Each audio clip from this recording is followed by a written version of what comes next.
Hello दोस्तों, जय हिंद। बहुत बहुत स्वागत, अभिनंदन RDX गुरु में। दोस्तों, हम भौतिक विज्ञान पढ़ रहे हैं। उसमें आविष्कारक और आविष्कार चैप्टर के MCQ हम लोग पढ़ रहे थे। तो उसमें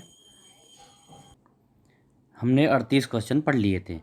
तो अभी 39 क्वेश्चन, मैंने 39 क्वेश्चन से शुरू करेंगे ना। पार्ट 2 हो जाएगा इसका, आविष्कारक और आविष्कार का। ठीक है, चलो शुरू करते हैं। पहले इसका कलर चेंज कर लेते हैं। चलो, तो बिना समय गवाए शुरू करते हैं। 39वां क्वेश्चन। आइंस्टीन को नोबेल पुरस्कार दिया गया था, कल पढ़ लिए थे हम लोग, किसमें? प्रकाश विद्युत प्रभाव के लिए। तो इसमें सी ऑप्शन। आइंस्टीन को नोबेल पुरस्कार दिया गया, देखो कई बार, कितनी बार पूछा है, प्रकाश विद्युत प्रभाव के लिए।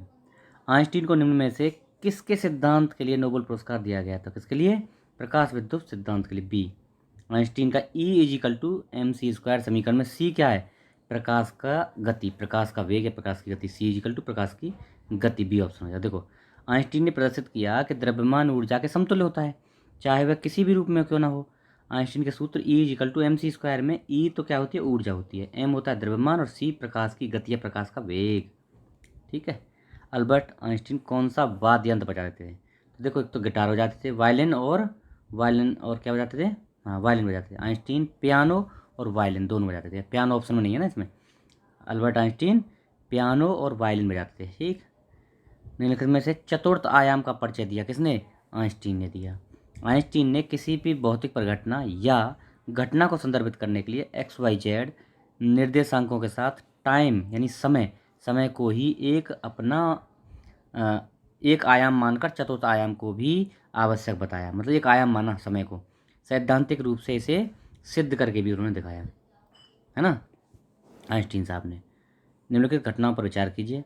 प्रकाश गुरुत्व द्वारा प्रभावित होता है, राइट है, बिल्कुल होता है। ब्रह्मांड लगातार फैल रहा है, बिल्कुल सही है, पहले ही पढ़ाया है मैंने आपको। पदार्थ अपने चारों ओर के दिक्काल को विकुंचित यानी वार्प करता है, ये भी सही है। तो कौन कौन से इसमें आपको सही हैं, मतलब समाचारों में किसकी? एल्बर्ट आइंस्टाइन के सापेक्षता के सामान्य सिद्धांत के भविष्य कथन की कौन कौन से इसमें से कथन विवेचना करते हैं? तो तीनों ही करते हैं, डी ऑप्शन। ठीक है, तीनों करते हैं। अच्छा, तीनों ही सकते हैं। मधुमक्खियों की भाषा पहचानने के लिए किसे नोबेल पुरस्कार दिया जाएगा? किसे दिया गया था? तो के बी फ्रिस्को, बी ऑप्शन सही है। के बी फ्रिस्को नोबेल पुरस्कार दिया गया था मधुमक्खियों की भाषा पहचानने के लिए, है ना। के बी फ्रिस्क ने 1973 में चिकित्सा विज्ञान का नोबेल, चिकित्सा में मिला है, कहीं सोचो इसको, किसी में चिकित्सा में। CV रमन साहब को भौतिकी का नोबेल पुरस्कार कब मिला? 1930 में। 1930 में देखो, CV रमन को रमन प्रभाव की खोज हेतु 1930 में भौतिक विज्ञान का नोबेल पुरस्कार प्रदान किया गया। रमन प्रभाव के महत्व को देखते हुए इसके आविष्कार की तिथि 28 फरवरी को प्रतिवर्ष राष्ट्रीय विज्ञान दिवस के रूप में मनाया जाता है। राष्ट्रीय विज्ञान दिवस 28 फरवरी। देखो, 28 फरवरी प्रत्येक वर्ष राष्ट्रीय विज्ञान दिवस के रूप में मनाया जाता है। किस लिए? तो किस लिए? रमन प्रभाव के लिए। रमन प्रभाव की खोज हुई थी इस दिन, ये ऑप्शन। राष्ट्रीय विज्ञान दिवस 28 फरवरी, बी ऑप्शन। भारत राष्ट्रीय विज्ञान दिवस मनाया जाता है कब? तो 28 फरवरी को, है ना, 28 फरवरी को मनाते हैं। चलो अगला देखते हैं। किस वैज्ञानिक का जन्म राष्ट्रीय विज्ञान दिवस के रूप में है?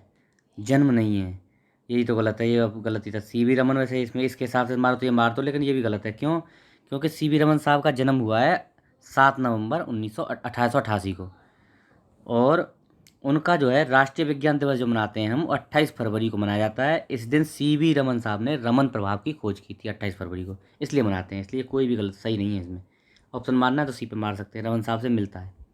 वर्ष 1988 में किसकी जन्म शताब्दी मनाई गई? तो 1888 में रमन साहब का जन्म हुआ, 1988 में जन्म शताब्दी मना ली गई। ठीक है। चार्ल्स डार्विन 12 फरवरी 1809 से लेकर 19 अप्रैल 1882 तक। अच्छा, रामानुजन साहब गणितज्ञ थे, और 1887 में जन्म हुआ, 1920 में इनकी मृत्यु हो गई। रामानुजन साहब है 1920 में मृत्यु। और आइंस्टीन द्वारा सापेक्षता सिद्धांत वर्ष 1905 में प्रस्तावित किया गया। 2019 से 20 के दौरान भारतीय अंतरिक्ष कार्यक्रम के जनक डॉक्टर कौन? विक्रम साराभाई की जन्म शताब्दी मनाई गई।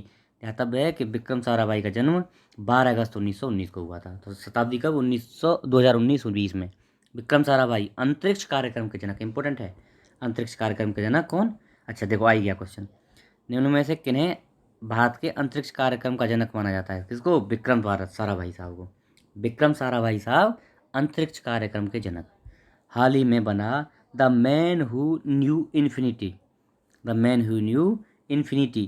शीर्षक वाला चलचित्र किसके जीवन पर है? तो रामानुजन साहब के, ए ऑप्शन, रामानुजन साहब के जीवन पर आधारित है ये। The man who knew infinity वर्ष 2015 में रिलीज हुई ब्रिटिश फिल्म है जो इसी नाम से रचित रॉबर्ट कैनिगेल के उपन्यास पर आधारित है। यह फिल्म भारतीय गणितज्ञ श्रीनिवास रामानुज के जीवन पर आधारित है।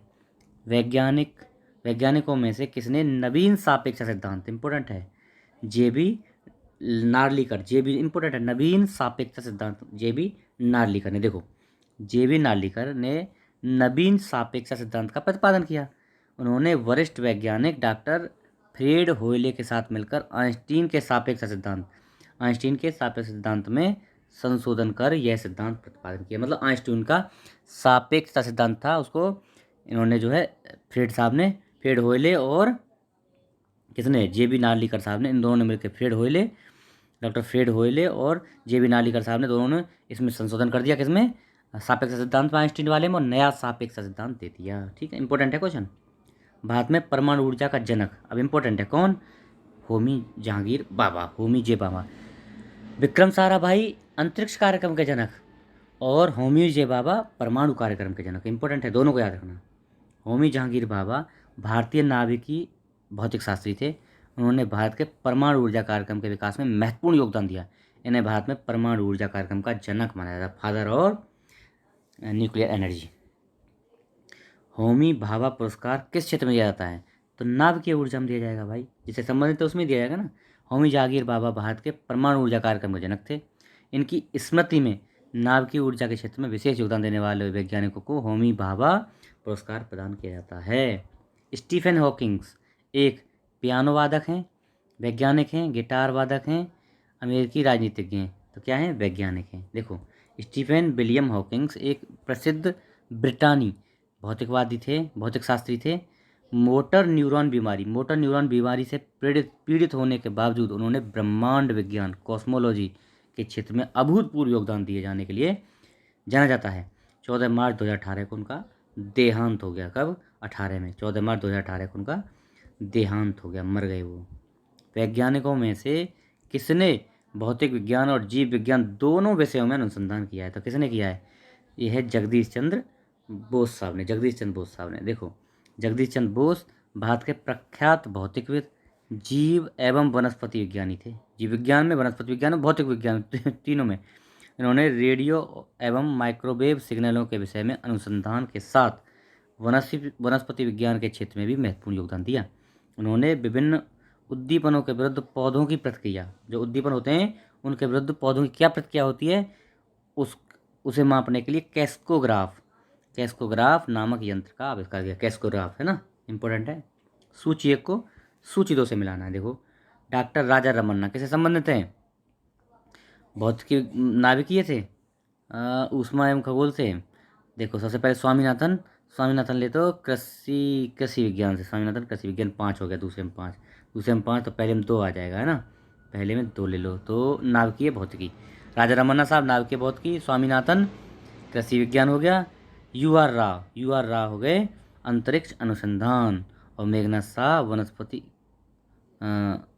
ये 4 हो गए ना, 2 4 2 5 4 3 हो गया, और शाह साहब हो गए ऊष्मा एवं खगोल भौतिकी। अब देखो, डॉक्टर रमन्ना साहब, राजा रमन्ना नाभिकीय भौतिकी, डॉक्टर MS स्वामीनाथन कृषि विज्ञान, प्रोफेसर यू आर राव अंतरिक्ष अनुसंधान, और मेघनाथ शाह, ये हो गए, मेघनाथ शाह को मिला दीजिए इसमें 3 में, किसके 3 में मिला दो, क्या, ऊष्मागतिकी एवं खगोल, चलो ऐसे मिला देते हैं, ठीक है। स्वामीनाथन साहब यहाँ हो गए, ऐसे ऊष्मागतिकी एवं खगोल भौतिकी से मेघनाथ शाह साहब। तो क्या हो गया ऑप्शन हो गया सी, कौन सा? सी ऑप्शन हो गया, 2 5 4 3। डॉक्टर राजा रमन्ना भारत के प्रसिद्ध भौतिक शास्त्री थे। उन्होंने नाभिकीय कार्यक्रम का जनक कहा जाता है। नाभिकीय कार्यक्रम का जनक डॉक्टर MS स्वामीनाथन कृषि वैज्ञानिक थे। हरित क्रांति के जनक भी कहा जाता है। यू आर राव प्रसिद्ध अंतरिक्ष विज्ञानी, भारतीय अंतरिक्ष अनुसंधान संगठन के पूर्व चेयरमैन। मेघनाथ शाह सुप्रसिद्ध भारतीय खगोल विज्ञानी, शाह समीकरण का प्रतिपादन किया मेघनाथ शाह ने, खगोल शास्त्री। भारत के प्रथम अंतरिक्ष उपग्रह आर्यभट्ट को डिजाइन करने वाले वैज्ञानिक जिनका हाल ही में निधन हो गया। है ना, उस टाइम निधन हुआ था। कब? 2017 की पेपर है ना, उस टाइम हुआ था। तो कौन थे? Professor U R Rao. Professor U R यानी उडुपी रामचंद्र राव एक महान भारतीय बहुत वैज्ञानिक और भारतीय उपग्रह कार्यक्रम के वास्तुकार थे। 24 जुलाई 2017 को बंगलुरु स्थित आवास में उनके में निधन हो गया। भारत के प्रथम अंतरिक्ष उपग्रह आर्यभट्ट को उन्होंने ही डिजाइन किया था। 19 इंपोर्टेंट है, आर्यभट्ट पहला उपग्रह, और 19 अप्रैल 1975 को लॉन्च किया।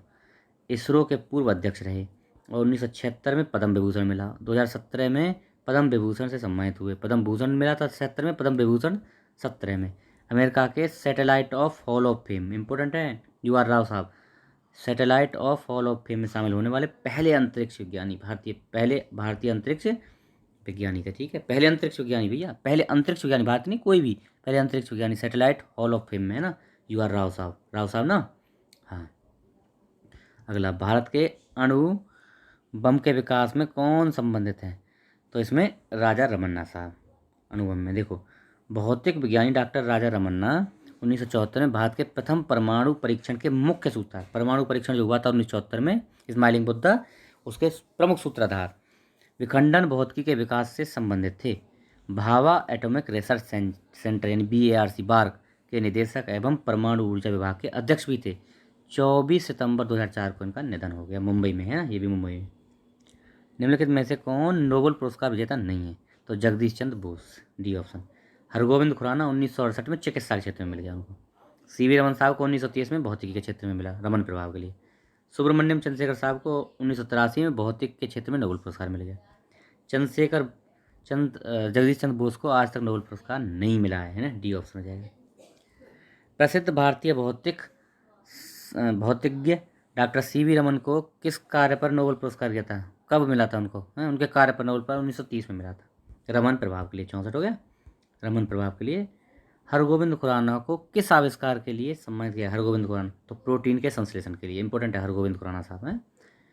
डॉक्टर हरगोविंद खुराना को 1968 में शरीर विज्ञान या चिकित्सा के क्षेत्र में Marshall W Nirenberg, Robert W Holley के साथ नोबेल पुरस्कार दिया गया था। किसके साथ? हरगोविंद खुराना साहब, मार्शल डब्ल्यू नीरेनबर्ग और रॉबर्ट डब्ल्यू हॉली, इन सब के साथ नोबेल पुरस्कार मिला।